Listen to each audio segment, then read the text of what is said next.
kapwa na higit kaysa may katandaan, sapagkat aking iningatan ang mga tuntunin mo. Aking pinigil ang mga paa ko sa lahat ng masamang lakad upang aking masunod ang salita mo. What makes us psychologically able to deal with any situation is keeping the commandments of God.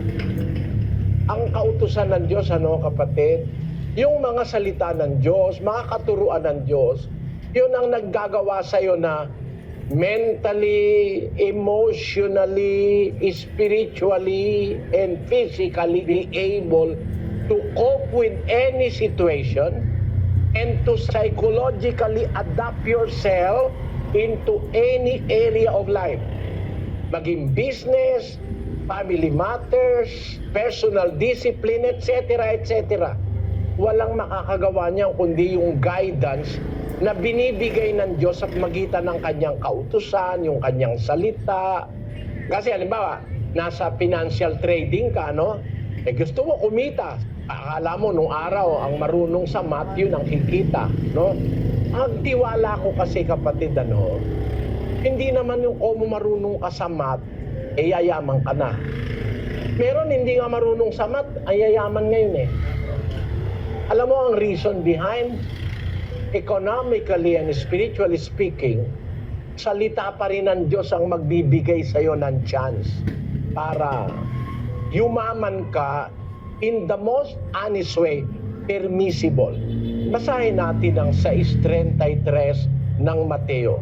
Datapwat hanapin muna ninyo ang kanyang kaharian at ang kanyang katuwiran, at ang lahat ng mga bagay na ito ay pawang idaragdag sa inyo. Bago sinabi ito ng Panginoong Hesus, sabi niya muna sa mga alagad niya, huwag kayong mabalisa kung ano kakainin ninyo, kung ano iinumin ninyo, o kung ano ba ang inyong daramitin.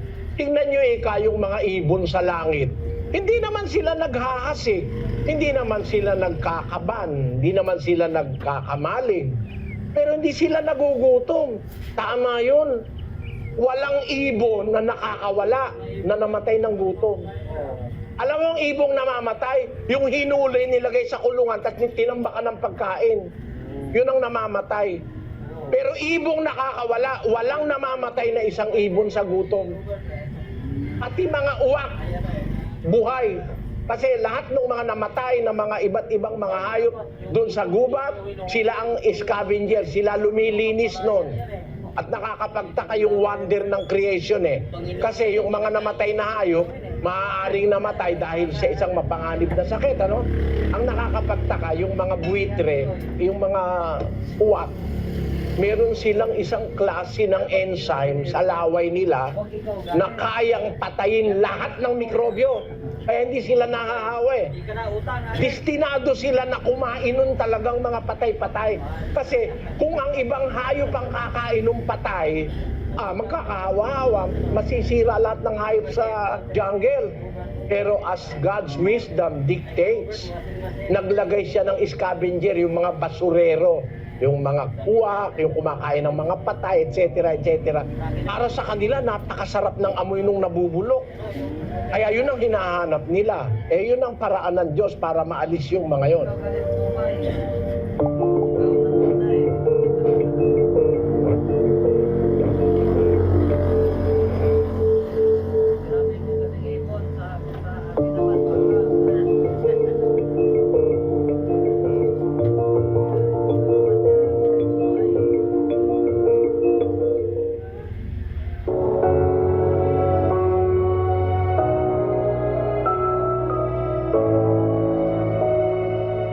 Yan ang sikreto ng financial prosperity sa Biblia.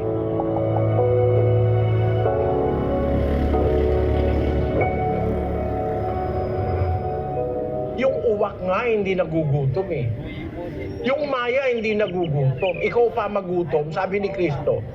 Huwag kayong mag-alala sa pagkain nyo, pag-inom nyo, o saka mga damit nyo.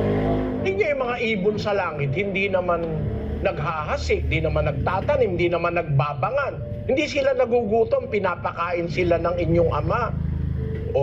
Basahin mo na nga, Brother Daniel. Kaya nga sinasabi ko sa inyo, huwag kayong mga balisa sa inyong pamumuhay, kung ano baga ang inyong kakanin o kung ano ang inyong iinumin, kahit ang sa inyong katawan, kung ano ang inyong darampin. Hindi baga mahigit ang buhay kaysa pagkain at ang katawan kaysa pananamit? Masdan ninyo ang mga ibon sa langit na hindi sila nangaghahasik, ni nagsisigapas, ni nangagtitipon man sa mga bangan, at sila'y pinakakain ng inyong Ama sa kalangitan. Hindi baga lalong higit ang halaga ninyo kaysa kanila? Hindi ba mas mahigit ka kaysa sa mga ibon? Ano ngayon ang sabi niya sa 33? Datapwat hanapin muna ninyo ang kaniyang kaharian at ang kaniyang katuwiran, at ang lahat ng mga bagay na ito ay pawang idaragdag sa inyo. At ng bagay na kailangan mo, pananamit, pagkain, inumin, pagka hinanap mo muna ang Diyos. Pwede kang bigyan ng Diyos ng pananamit, pagkain at inumin. Dadagdag na lang niya sa'yo. Kasi yung salitang dagdag, mas importante yung dinadagdagan kaysa sa dagdag. Eh, alin yung dinadagdagan? Pag nakita mo na yung kaharian ng Diyos, yung katwiran ng Diyos, the righteousness of God, the justice of God, the divinity of God, nakita mo na yung kanyang mga aral, idadagdag na lang sa'yo yung pagkain, inumin, at saka yung pananamit. Mas mahalaga kasi yung katawan kaysa sa damit. Mas mahalaga ang buhay kaysa sa pagkain, sabi ni Kristo. Eh kung yung pagkain ibinibigay niya sa'yo, lalo kanyang pwedeng bigyan ng buhay. Eh kung yung buhay binibigay niya sa'yo, lalo kanyang pwedeng bigyan ng pagkain para ikabuhay mo. Yun ang punto ng Panginoong Hesus. Kaya lang, ang kanyang sinabi, unahin mo muna, hanapin muna ninyo, seek ye first the kingdom and the righteousness of God, and all these things shall be added unto you. Yan ang sikreto ng financial prosperity sa Biblia. Lahat ng kailangan mong wisdom, idadagdag sa iyo ng Diyos. Bibigyan ka ng kanyang kaalaman. Gaya nung naranasan ni David, sabi ni David, pinarunong ako kaysa sa aking mga kaaway ng iyong mga utos. Tapos sabi niya, ako'y may higit na unawa kaysa lahat ng tagapagturo sa akin.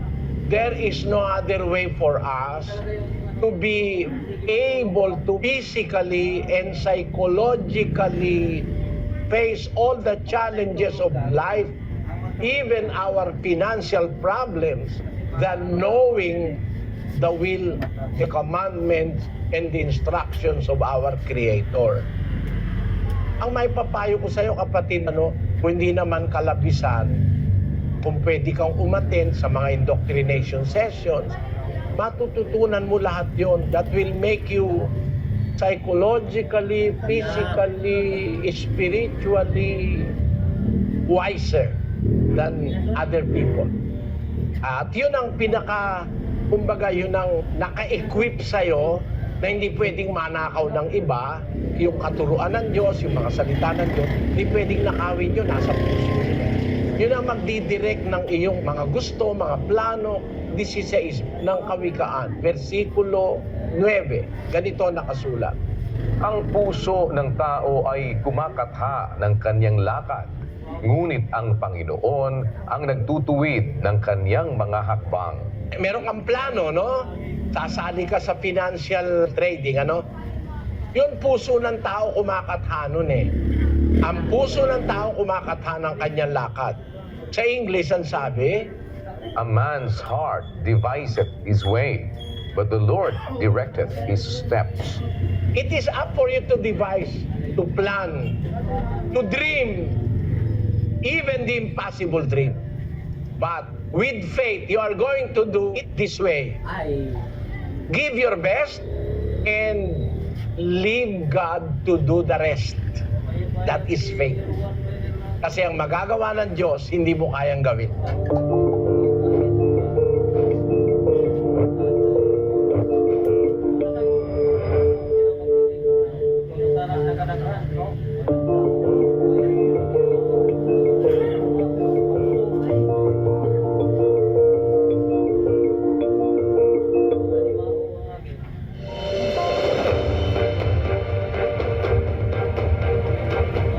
Diyos ang nakakakita ng puso. Wala tayong alam sa puso ng kapwa.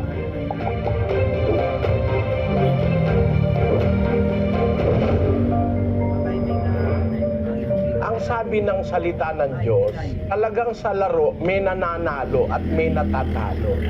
Pakinggan mo ang salita ng Diyos na isinulat ni Apostol Pablo doon sa Corinto, sa 9 at 24. Hindi ba ninyo nalalaman na ang mga nagsisitakbo sa takbuhan ay tumatakbong lahat? Ngunit iisa lamang ang tumatanggap ng gantimpala. Magsitakbo kayo ng gayon upang magsipagtamo kayo. Nung araw pa kasi, alam naman natin, yung Roman Empire, meron silang mga amphitheaters, malalaking may mga kompetensya ron eh. No? Meron na rin takbuhan nun.